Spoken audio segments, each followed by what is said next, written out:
Hello नमस्कार दोस्तों। कैसे हो आप सभी। आशा करता हूँ मस्त होंगे, स्वस्थ होंगे और पढ़ाई को भी निरंतर जारी रखते होंगे। मैं Vinod Kumar BPN institute of education channel में आप सभी का स्वागत करता हूँ।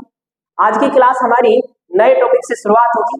राजस्थान के भूगोल में आज का जो हमारा टॉपिक है वो होगा दोस्तों राजस्थान में मृदा।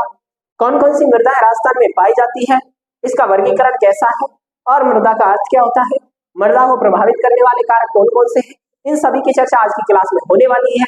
तो क्लास को अधिक से अधिक शेयर कर दें, सभी लोगों को जोड़ लें और शुरुआत करते हैं आज की क्लास की। देखिए तो मेरे साथ आप सभी को हेडिंग लगा दीजिए राजस्थान में मृदा। अगर मैं मृदा की बात करूं राजस्थान में और देश के अंदर, तो मृदा जो है देश के अंदर मुख्य रूप से अगर बात की जाए मृदा की, तो मृदा का जो वर्गीकरण करते हैं हम, उसमें सबसे पहले अगर हम जाने देश के अंदर मृदा की स्थिति और साथ में हम जाने भारत के अंदर, किसके अंदर, भारत के अंदर, सॉरी राजस्थान के अंदर। देश मीन्स भारत, मैं भारत की बात कर रहा हूं और इधर मैं किसकी बात करूंगा, राजस्थान की। मैं बात करूं अगर भारत देश की, जिसमें मैं बात करूं ICAR, जो कि बात करें तो भारतीय कृषि अनुसंधान परिषद है, उसने भारत की जो मृदा है उसको बात करूं तो मुख्य तो 8 प्रकार जिनकी हम चर्चा कर चुके हैं।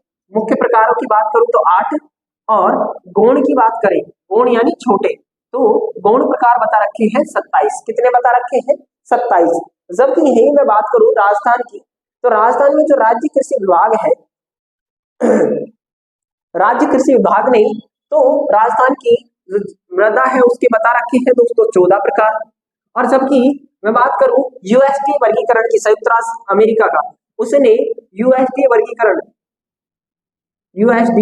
वर्गीकरण के अनुसार कुल 5 प्रकार की मृदाओं की हमारी चर्चा होगी। ये किसके अनुसार है, राज्य कृषि विभाग के अनुसार, राज्य कृषि विभाग के अनुसार। और एक मैंने जो बताया आपको वो किसके अनुसार है, बात करें तो यूएसडीए वर्गीकरण के अनुसार।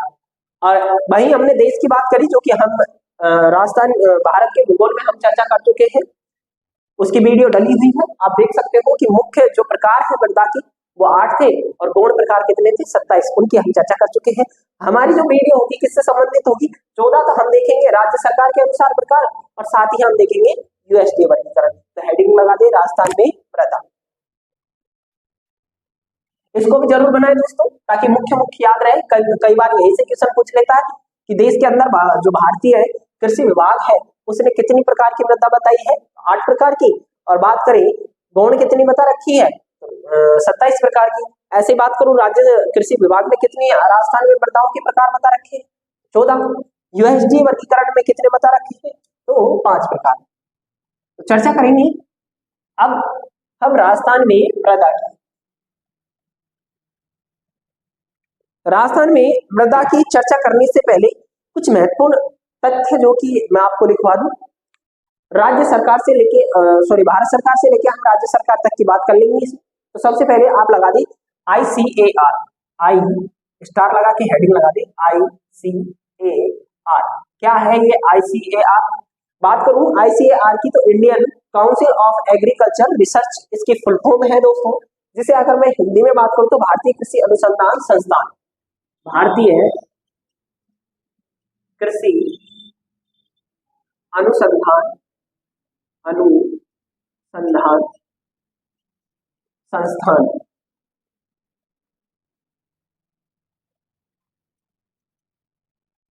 ये क्या है, इसका पूरा नाम है हिंदी में भारतीय कृषि अनुसंधान संस्थान, जिसकी स्थापना बात करें तो 1929 में नई दिल्ली के अंदर की गई थी। इसकी स्थापना की बात करें दोस्तों, स्थापना कब हुई थी, तो 1929 में इसकी स्थापना की गई दोस्तों नई दिल्ली। कहाँ की गई, नई दिल्ली। और नई दिल्ली में ही इसका क्या है, मुख्यालय है ICAR का। कृषि विभाग के द्वारा ही इसी के माध्यम से मृदाओं का वर्गीकरण किया जाता है। और हमने देखा कि इसने राजस्थान की मृदा को कितनों में बांट रखा है, जबकि भारत की मृदा को कितने प्रकारों में बांट रखा है। तो ICAR की फुल फॉर्म आपको पता है, अगर इंग्लिश में भी लिखना चाहो तो Indian council of agriculture research, आप इसका फुल फॉर्म लिख सकते हो। दूसरी हेडिंग लगाए दोस्तों इसी के साथ स्टार बना के, यूएसडीए, यूएसडीए। यूएसडी का मतलब है दोस्तों, फुल फॉर्म अगर मैं बात करूं, United state department of agriculture, जिसकी स्थापना की अगर बात की जाए तो 1862 में वॉशिंगटन डीसी में इसकी क्या की गई थी, स्थापना। फुल फॉर्म की बात करें तो यूनाइटेड स्टेट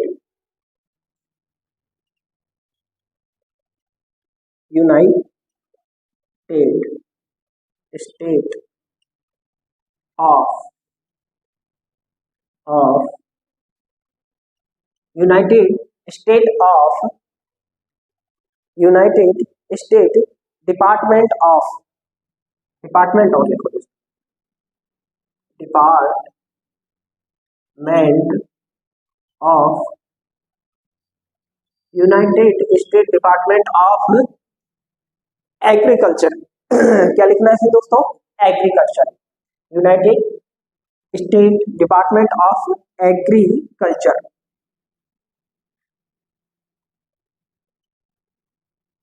एग्रीकल्चर।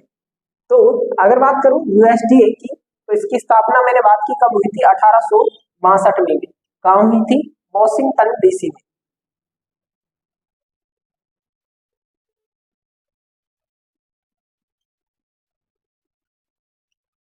डीसी, और यहीं पे इसका क्या है दोस्तों, मुख्यालय है। किसका मुख्यालय है, तो मैंने कहा USDA, United state department of agriculture का डिपार्टमेंट कहाँ है, वॉशिंगटन डीसी में। तो दोनों चीज आपको याद रखनी है, इंपॉर्टेंट क्वेश्चन है, सीधे ही पूछ लेता है, या तो इसकी फुल फॉर्म पूछ लेगा, आईसीआर की फुल फॉर्म क्या है, तो आपको पता होना चाहिए। इंडियन बात करूं, Indian counselling of agriculture research, ऐसे ही यूएसडीए का पूछ लेगा तो United state department of agriculture, दोनों याद रखेंगे। ठीक है दोस्तों, अब बढ़ते हैं आगे। साथ ही एक लाइन और लिख दे दोस्तों इसी में नीचे, आप भारत न लिखिए, आप लिखिए मृदा दिवस। मृदा दिवस कब मनाया जाता है, बात करें तो मृदा दिवस मनाया जाता है दोस्तों 5 दिसंबर को। कब मनाया जाता है, 5 दिसंबर। मृदा दिवस की जानकारी में आप लिख लें, विश्व मृदा दिवस कब मनाया जाता है, 5 दिसंबर को। कब मनाया जाता है, 5 दिसंबर को। अब बढ़ते हैं आगे। अब बात करेंगे दोस्तों मृदा के वर्गीकरण की। इसकी बात करेंगे, हेडिंग लगा दे दोस्तों, मृदा का वर्गीकरण। और मृदा के वर्गीकरण की अगर मैं बात करूं दोस्तों, आपके सामने राज्य सरकार के अनुसार मैंने कहा 14 प्रकार की मृदाएं बता रही, इसकी चर्चा करने वाले हैं अब मृदा का वर्गीकरण। मृदा के अगर वर्गीकरण की बात करें, इसके अकॉर्डिंग पढ़ने वाले हैं राज्य कृषि विभाग के अनुसार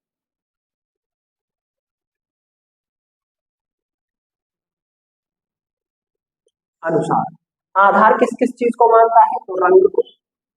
आधार की अगर बात करूं, राज्य कृषि विभाग ने इसका जो आधार माना वो किस किस को मान रखा है, रंग को, गठन को और उत्पत्ति। किस किस को मान रखा है, रंग, गठन व उत्पत्ति के आधार, उत्पत्ति के आधार पर क्या किया जाता है, वर्गीकरण किया जाता है। मृदा का रंग जैसे काली, पीली, लाल, भूरी, उत्पत्ति के आधार पर भी कर देते हैं कौन सी मृदा किस समय में उत्पन्न हुई है, और साथ ही गठन के आधार पर भी कर देते हैं कि मृदा का जो गठन है कैसे हुआ है।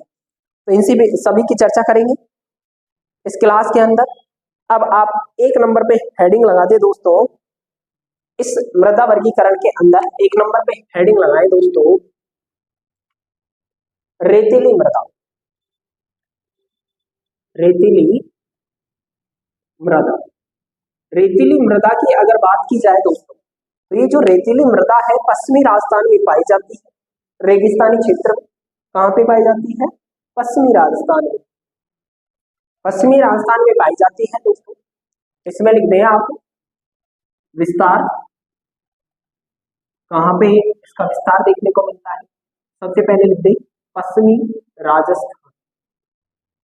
पश्चिमी राजस्थान, पश्चिमी राजस्थान में भी बात करूं अगर क्षेत्रों की, तो जैसलमेर, बीकानेर, बाड़मेर और जोधपुर के अंदर हमें इसका क्या देखने को मिलता है? विस्तार देखने को मिलता है। कोष्टक में लिख दे जैसलमेर, बाड़मेर, बालोतरा, साथ ही आप लिख दे जोधपुर, जोधपुर ग्रामीण, जोधपुर ग्रामीण। इन सभी में हमें क्या देखने को मिलती है? रेतीली मृदा देखने को मिलती है। साथ में बीकानेर और लिखे दोस्तों, बीकानेर। इन क्षेत्रों में कौन सी मृदा देखने को मिलेगी?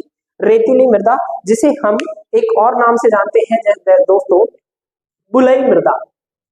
अच्छा, इसकी विशेषताओं की अगर बात करूं, विशेषताओं में सबसे इंपॉर्टेंट विशेषता है इस मृदा की, इस मृदा में आर्द्रता ग्रहण करने की क्षमता सबसे कम होती है। बात करूं आर्द्रता ग्रहण करने की क्षमता की, तो जो रेतीली मृदा है इसमें आर्द्रता ग्रहण करने की क्षमता सबसे कम है। आप कहोगे सर सबसे ज्यादा किसमें? तो सबसे ज्यादा की अगर मैं बात करूं आर्द्रता ग्रहण करने की, जो काली मृदा होती है, जिसे यूएसडीए वर्गीकरण के अनुसार वर्टिसोल्स कहते हैं, उस मृदा में सर्वाधिक नमी धारण करने की क्षमता होती है। तो ये भी ध्यान रखिए, जब काली मृदा पढ़ेंगे तब इसकी भी चर्चा करेंगे। और मैं बात करूं अगर इस मृदा से संबंधित, तो इस मृदा में कृषियों में मुख्य रूप से बाजरा का उत्पादन किया जाता है। प्रमुख फसल की अगर बात करें, प्रमुख फसल, तो प्रमुख फसल क्या है यहाँ की? बाजरा। क्या है दोस्तों? प्रमुख फसल कौन सी है? इसकी बात करें तो बाजरा सबसे ज्यादा अगर प्रमुख फसल है यहाँ, तो बाजरा है। फिर अगर और भी अगर बात करें इसी के साथ, तो मूंग, मोठ, गंवार और मूंगफली भी यहाँ बोई जाती है। अन्य में आप लिख दे दोस्तों मूंग है, मोठ है, मोठ के साथ आप लिख सकते हो दोस्तों गंवार, गंवार के साथ आप लिख सकते हो दोस्तों मूंगफली।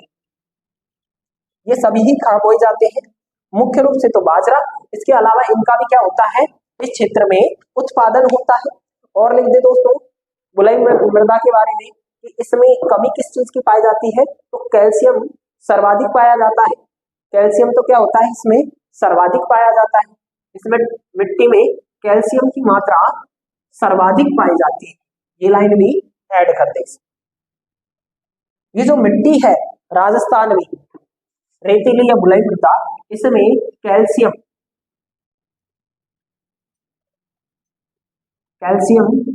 की मात्रा सर्वाधिक पाई जाती है, या कह सकते हो कैल्शियम की अधिकता है। इसे बुलई मृदा भी कहते हैं, बुलई मृदा भी कहते हैं।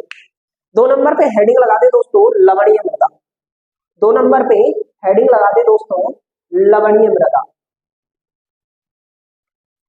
2 नंबर बात करें और अगर भूरी लवणीय मृदा की, तो इसके अंदर अगर मैं बात करूं सॉरी रेतीली मृदा की, तो इस मृदा का जो उपनाम है दोस्तों भूरी रेतीली मृदा का, इसे दोस्तों कच्छार मृदा भी कहते हैं। क्या कहते हैं? कच्छार मृदा। क्या कहते हैं इसको? कच्छारी मृदा, कच्छारी मृदा। इसका क्या है दोस्तों? उपनाम हमें देखने को मिल जाता है। आगे बात करूं दोस्तों इसी मृदा की, तो इसमें जो अधिकता देखने को मिलती है हमें, वो देखने को मिलती है दोस्तों फॉस्फेट की। किसकी देखने को मिलती है? फॉस्फेट की। फॉस्फेट की मात्रा अधिक पाई जाती है, अधिक पाई जाती है। इसके निर्माण की अगर बात करूं दोस्तों, कैसे ये मृदा बनती है, तो बलुआ पत्थर के माध्यम से इसका क्या होता है, निर्माण होता है लूनी बेसिन के क्षेत्र। ये आप इसमें और ऐड कर दें। अब आगे बात करेंगे 4 नंबर पे, जो कि सबसे महत्वपूर्ण मृदा है राजस्थान में, भारत में सभी जगह महत्वपूर्ण मानी जाती है कृषि की दृष्टि से, जलोढ़ मृदा। हेडिंग लगा दे दोस्तों 4 नंबर पे, जलोढ़ मृदा। कौन सी मृदा की बात करने वाले हैं 4 नंबर पे, जलोढ़ मृदा। ये जो जलोढ़ मृदा है दोस्तों, इसकी अगर मैं बात करूं तो सबसे पहले आप इसमें इसका अर्थ लिख दें कि नदियों के द्वारा, नदियों के द्वारा लाई गई, लाई गई नवीनतम, नवीनतम काव्य मृदा है, उसी को हम क्या कह देते हैं दोस्तों, जलोढ़ मृदा कह देते हैं। नदियों द्वारा जो नवीनतम काव्य मृदा लाई जाती है, उसी को हम किस नाम से कहकर पुकार देते हैं, जलोढ़ मृदा के नाम से पुकार देते हैं। बात करेंगे दोस्तों आगे, 1 मिनट इंक डाल लेता हूं।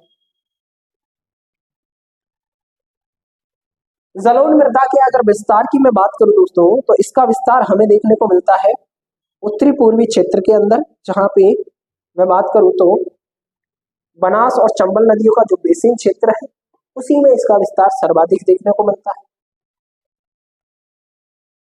जिसमें अगर मैं बात करूं इसके विस्तार की, तो विस्तार में आप लिख दे दोस्तों अलवर, भरतपुर, करौली, धौलपुर, सवाईमाधोपुर, जयपुर, दौसा। विस्तार लिख दे, विस्तार कहां देखने को मिलता है। बात करें जयपुर, जयपुर ग्रामीण, अलवर, खेरतल तिजारा,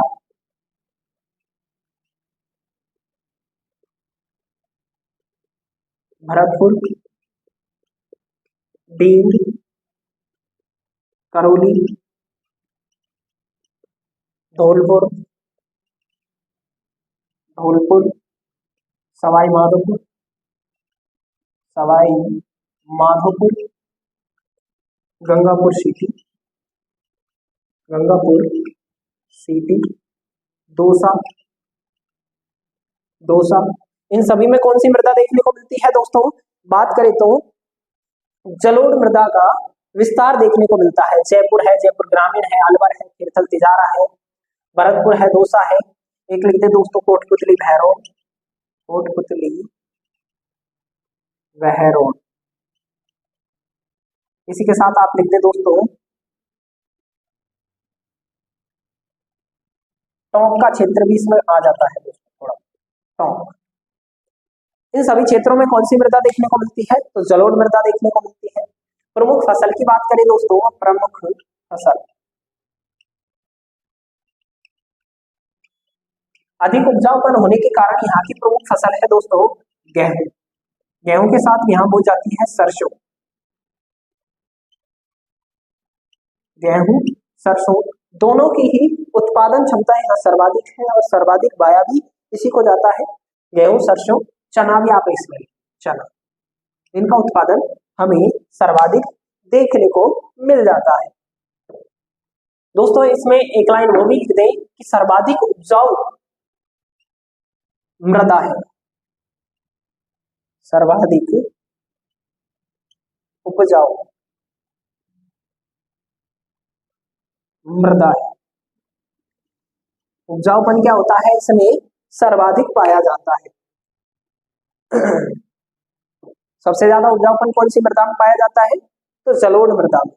कौन सी मृदा में दोस्तों, जलोढ़ मृदा में। इसमें लिख दो दोस्तों पोटास की मात्रा अधिक पाई जाती है। एक लाइन और लिख दे इसमें, पोटास की मात्रा अधिक पाई जाती है, पोटास की मात्रा अधिक पाई जाती है। इस मृदा में किसकी अधिकता देखने को मिलती है, तो पोटास, पोटास की मात्रा अधिक पाई।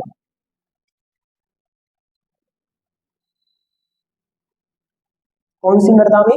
तो जलोढ़ मृदा में। अब आगे बात करें दोस्तों, इसके बाद में अगली हेडिंग लगा दे दोस्तों,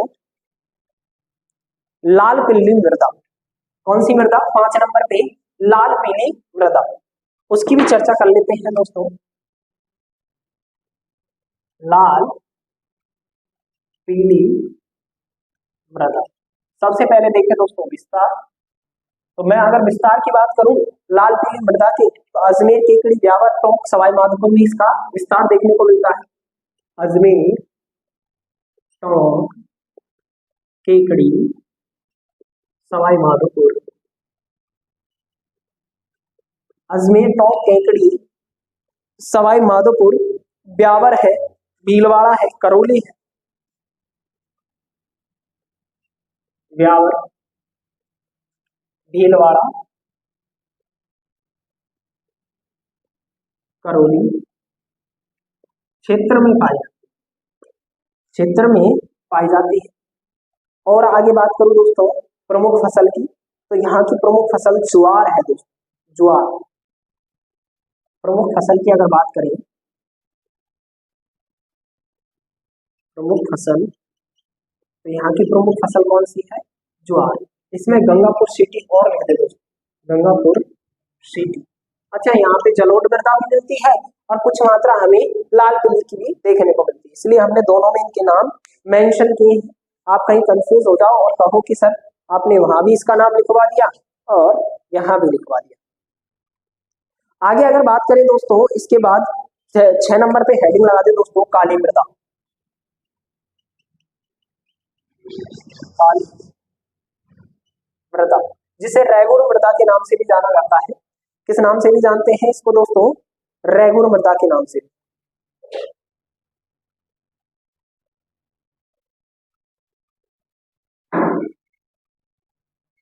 लाल काली कर सकते हो दोस्तों, वैसे काली ही पढ़ेंगे हम इसको, काली मृदा।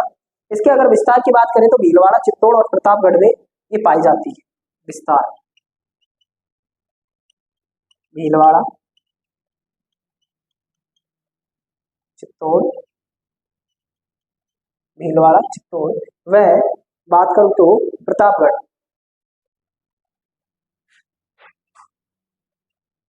इसका क्या देखने को मिलता है? विस्तार देखने को मिलता है। साथ ही अगर बात करें इसी के साथ इसकी प्रमुख फसल की, प्रमुख फसल मक्का। कौन सी फसल बोई जाती है? मक्का बोई जाती है।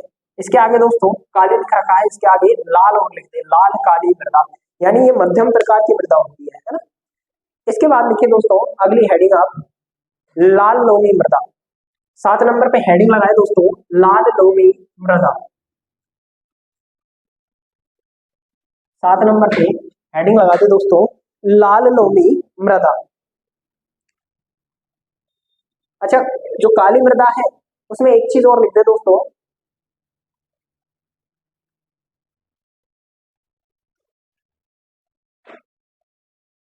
चलो इतना ही रहना। 7 नंबर पे हेडिंग लगा दोस्तों, लाल लोमी मृदा, लाल लोमी मृदा।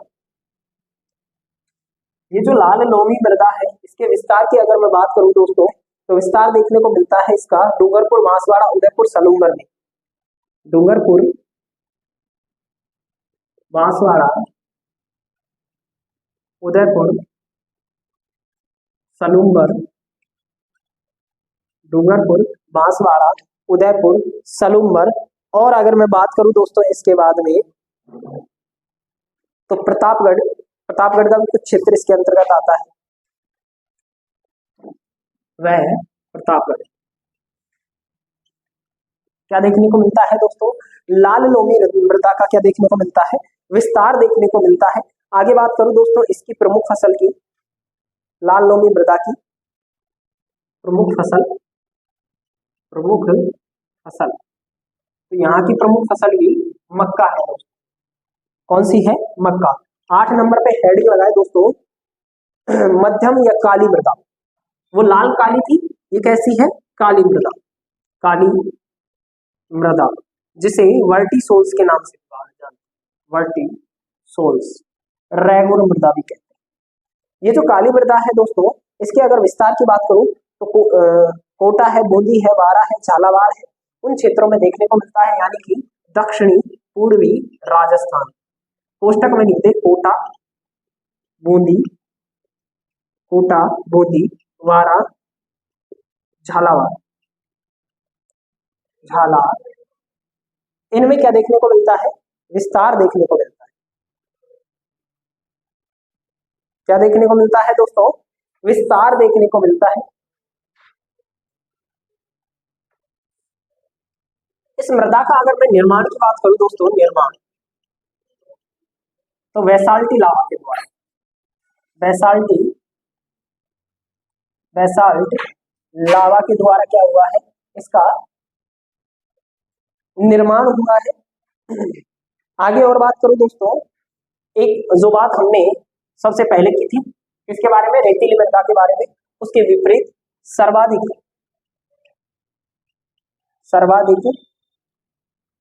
आर्द्रता धारण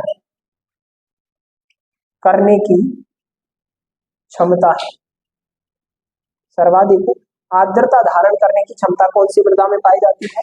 तो बात करूं तो मैं काली मृदा में पाई जाती है। प्रमुख फसल की बात करें तो कपास, गेहूं, सरसों, सोयाबीन, धनिया, ये सभी इसकी क्या है? प्रमुख फसल है। प्रमुख फसल लिख दे दोस्तों, प्रमुख फसल, और इसमें लिख दे दोस्तों गेहूं, कपास, कपास जरूर याद रखें, कई बार पूछ लेता है कपास को। गेहूं है, कपास है, सोयाबीन है, सरसों है, सोयाबीन, सरसों, ये क्या है? यहाँ की प्रमुख फसलें हैं। आगे बात करें दोस्तों, अगली हेडिंग लगा दे 9 नंबर पे, रेविना मृदा। 9 नंबर पे हेडिंग लगाए दोस्तों, रेविना मृदा। रेविना जो मृदा है उसकी भी हम चर्चा कर लेते हैं।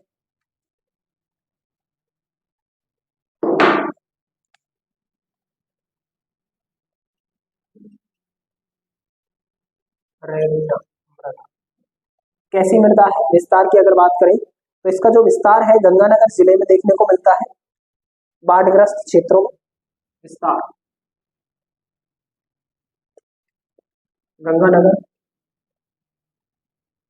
गंगानगर में भी कोष्टक में लिख दे बाढ़ग्रस्त क्षेत्रों में क्या देखने को मिलता है? इसका विस्तार देखने को मिल जाता है। घग्गर नदी का जो क्षेत्र आ जाता है गंगानगर के अंदर, वहां बाढ़ आती है, उस क्षेत्र के अंदर ही हमें कौन सी मृदा देखने को मिलती है? रेगिना। 10 नंबर पे हेडिंग लगाते हैं दोस्तों, पर्वतीय मृदा। पर्वतीय मृदा, सबसे पहली बात तो पर्वतीय नाम से ही पता चलता है कि पर्वतीय क्षेत्रों में इसका विकास देखने को मिलेगा, तो आप लिख दे इसमें अरावली क्षेत्र।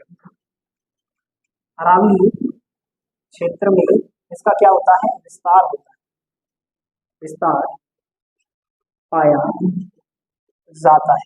कहाँ पाया जाता है? अरावली क्षेत्र।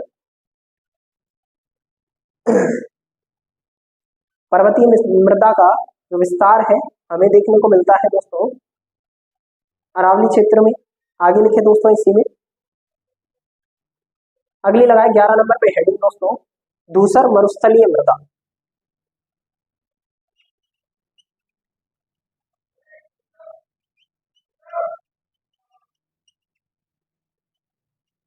नाम से पता चल रहा है कि ये जो मृदा है कहाँ पाई जाएगी? मरुस्थलीय क्षेत्रों में। कहाँ पे पाई जाएगी? मरुस्थलीय क्षेत्रों में। जिसमें मैं बात करूं तो गंगानगर जिला, मुख्य रूप से गंगानगर में क्या पाया जाता है? इसका विस्तार पाया जाता है। और अगर बात करूं इसमें तो इसमें नाइट्रोजन की मात्रा कम पाई जाती है। नाइट्रोजन की मात्रा कम पाई जाती है। नाइट्रोजन की मात्रा क्या है? इसमें कम पाई जाती है। 12 नंबर पे हेडिंग लगाए दोस्तों, जिप्सीफेरस, जिप्सीफेरस मृदा। 12 नंबर पे हेडिंग लगा दे दोस्तों, जिप्सीफेरस मृदा। छोटी छोटी मृदा है, जिप्सीफेरस मृदा।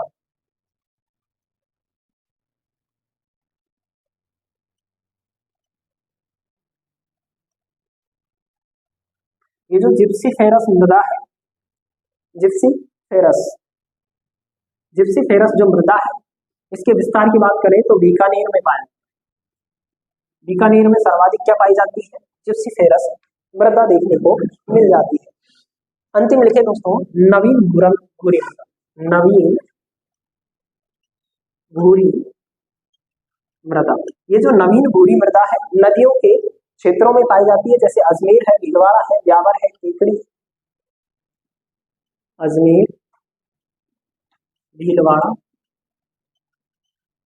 ब्यावर, केकड़ी, अजमेर, भीलवाड़ा, ब्यावर, केकड़ी। बात करूं तो शाहपुरा, शाहपुरा क्षेत्र में क्या देखने को मिलता है, विस्तार पाया। अंतिम रूप से हम बात करेंगे अंतिम प्रकार की मृदा की। अंतिम रूप से लिख दे दोस्तों, एक हमने पढ़ी धूसर मरुस्थलीय मृदा, और 14 नंबर पे लिख दे दोस्तों मरुस्थलीय मृदा। अपने जो जैसलमेर है, बाड़मेर, जैसलमेर, बाड़मेर, बात करो इसी के साथ में बीकानेर, जोधपुर, बीकानेर, जोधपुर वाले क्षेत्र में देखने को। तो दोस्तों इसी के साथ हमारा राज्य कृषि विभाग के अनुसार जो मृदा का वर्गीकरण 14 प्रकार जो बताए हैं वो समाप्त होते हैं। आगे अगली क्लास में हम बात करेंगे मृदा का जो यूएसडीए वर्गीकरण है उससे संबंधित। जब तक के लिए धन्यवाद। जय हिंद, जय भारत। क्लास को अधिक से अधिक शेयर कर दें, लाइक करें और सब्सक्राइब करें।